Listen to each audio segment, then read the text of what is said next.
यहाँ पे हम कवर करेंगे दो टॉपिक को। सबसे पहले एक प्रेस रिलीज के बारे में बात करेंगे जो कि इशू किया गया रशियन रोस्टेक कॉर्पोरेशन के द्वारा। जो प्रेस रिलीज है वो भारत में AK-203 के मैन्युफैक्चरिंग को लेके है, जिसके बारे में हम सभी जानते हैं कि जो एक जॉइंट वेंचर है Indo Russian rifle private limited के रूप में वो एस्टेब्लिश किया गया था लास्ट ईयर ही।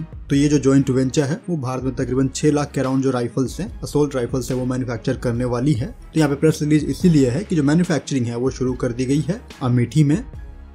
तो जो कोरबा ऑर्डिनेंस फैक्ट्री है उत्तर प्रदेश का अमेठी में, वहां से प्रोडक्शन शुरू किया गया है पहले बैच का, जो कि 7.62 क्लासनिकोव AK-203 को मैन्युफैक्चर करेंगे। आर्मी को जो डिलीवरी है वो जल्दी शुरू की जाएगी। तो जो इनिशियल बैच था 70,000 के नंबर में वो रूस से आना था और उसके कुछ जो बैच हैं वो ऑलरेडी डिलीवर कर दिए गए हैं। 10,000 के अराउंड जो राइफल्स हैं वो डिलीवर हो चुके हैं। प्लान यहाँ पे ये है कि अगले 7 से 8 सालों में जब राइफल डिलीवर हो रहे होंगे और अमेठी में मैन्युफैक्चर हो रहे होंगे, तो प्लान यहाँ पे ये है कि जो लोकलाइजेशन है वो 100% अचीव किया जाए AK-203 के आखिरी बैच तक। एक जो अपग्रेड है फैसिलिटी के इंफ्रा को लेके कोरबा में, वो भी दिया गया है इस जॉइंट वेंचर के द्वारा।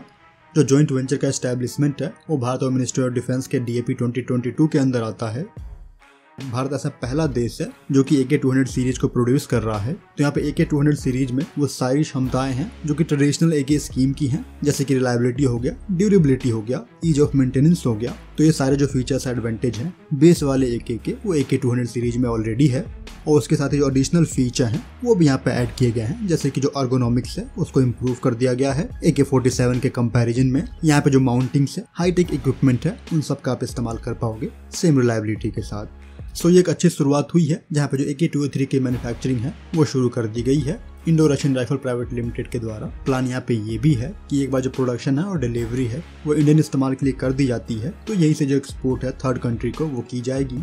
और आगे चल के जो जॉइंट वेंचर है वो कोई और नई राइफल डेवलप करना चाहती है R&D करके, तो उसकी भी जो पॉसिबिलिटी है वो यहाँ पे देखी जा रही है।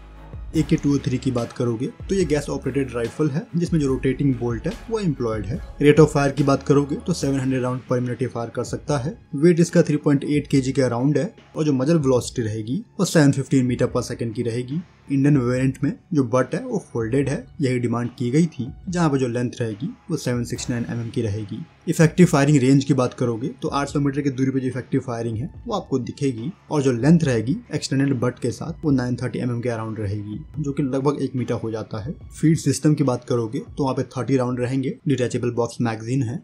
तो होपफुली जो डिलीवरी है वो सही टाइम पे कंप्लीट हो और जो टारगेट किया जा रहा है लोकलाइजेशन का वो अचीव किया जाए।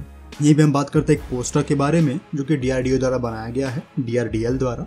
और यहाँ पे कुछ जो वेपन सिस्टम है जिसमें DRDL इन्वॉल्व है वो आपको दिख रहे हैं। तो ये कुछ जो मिसाइल है वो आपको इस पोस्टर में दिख रहा है। तो ये liquid fuel ramjet based missile है वो आपको दिख रहा है। हेलिना यहाँ पर है, ब्रह्मोस है, MPATGM है, अस्त्र मार्क 1 है। अस्त्र मार्क 1 होने की वजह से जो मार्क 2 है और VLSR SAM है वो इसमें नहीं दिख रहा है, क्योंकि दोनों की ज्यादातर जो टेक्नोलॉजी है वो इस पे बेस्ड है।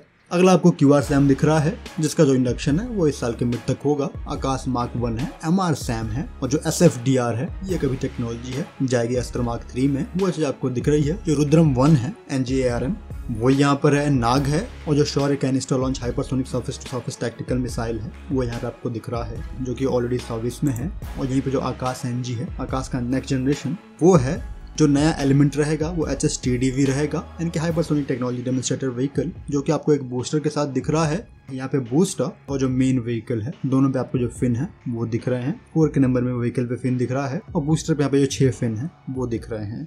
तो जो प्रोटोटाइप होगा वो इससे कुछ आपको अलग दिखेगा, क्योंकि वहाँ पे जो हाइपरसोनिक क्रूज व्हीकल होगा, यानी कि जो स्क्रैमजेट वाला पोर्शन होगा, वहाँ पे जो नोज का पोर्शन होगा वो थोड़ा एक्सटेंडेड रहेगा, जो कि इस रेंडर में आपको वैसा नहीं दिख रहा है। तो यहाँ पे जो कंट्रोल सरफेस दिए गए हैं स्क्रैमजेट व्हीकल पे वो एक्चुएटेड होंगे और यहाँ पे जो एंटेना और सेंसर हैं वो दिए जाएंगे इसी पोर्शन में। और मोर और लेस जो स्ट्रक्चर है, इंटरनल स्ट्रक्चर, वो आपको कुछ ऐसा ही दिखेगा, जिसमें जो फ्यूल सिस्टम है, इंटरनल टैंक है और इंजन और फ्यूल पंप के जो भी पार्ट है वो सभी कंबस्टर से ऊपर वाले सेक्शन में दिखेगा। और जो भी गाइडेंस की यूनिट होगी, फैडक होंगे, एक्चुएटर्स की पावर सप्लाई होगी, बैटरी होगी, वो आपको नोज के बाद वाले सेक्शन में मिलेगा। तो यहीं पे जो मिसाइल सी का है वो भी रहेगा। तो जो रेंडर में आपको सिमिलैरिटी दिखी है वो काफी मिलती रशियन जिरकोन से और US द्वारा टेस्ट किया गया सिमिलर सिस्टम से, जो कि स्क्रैमजेट बेस्ड था। तो इस तरह के जो मॉडर्न वेपन है स्क्रैमजेट बेस्ड, वैसा ही आपको HSTDV का जो मिसाइल प्रारूप है वो दिखेगा। फिलहाल इस वीडियो में इतना ही। जय हिंद।